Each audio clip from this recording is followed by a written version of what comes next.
One night, Milo the mouse was snuggled up in bed with his teddy bear when he heard a loud thump outside. Startled, Milo peeked out his window but couldn't see anything. He was just about to go back to sleep when he heard a tiny voice. "Help me, please." The voice was coming from right outside his window. Milo opened it up and climbed out. "Who's there?" he squeaked. "Down here," the tiny voice said. And there at the base of the tree was a baby kangaroo with sparkly fur. "I fell from the moon," he said, his eyes big and scared. "The moon?" squeaked Milo, unsure if he was hearing correctly. "The moon? How could you fall from the moon?" The little kangaroo sighed. "I was playing with my friends, bouncing very high, and then I went too far and now I can't get back up." Milo knew just how he felt. Sometimes when he was playing with his friends and they were running around the tree, he would get dizzy and fall over. So he understood what it felt like to be scared and not know how to get back up. He wanted to help this little kangaroo.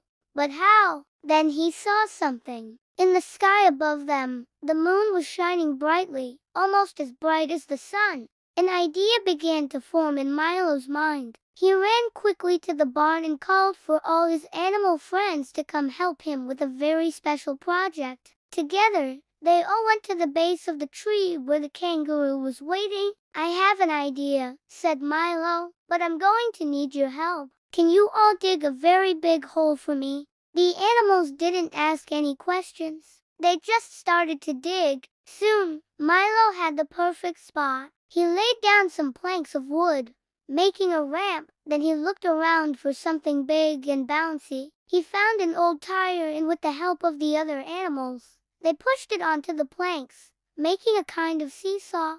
But they still needed one more thing. "I think we should make a tower," said Milo. The animals all agreed, so they started to stack hay bales on top of each other, making a tower just like a beanstalk reaching up to the moon. When it was finished, Milo asked the kangaroo, "Are you ready?" The kangaroo nodded excitedly. Then Milo helped him climb up the tower and onto the seesaw. "Here's how it's going to work," said Milo. "When I give you a big push, you jump as high as you can. If you jump really high, the moonlight will shine right on you and you will be able to bounce all the way home." The kangaroo was nervous, but he was also excited. "Thank you for helping me, Milo. I won't forget this." With that, the kangaroo took a deep breath, closed his eyes, and Milo gave him a big push. The kangaroo jumped and jumped, higher and higher, until he was almost touching the moon. The moonlight shone down on him, and that's when Milo knew the plan was working. He bounced once, twice,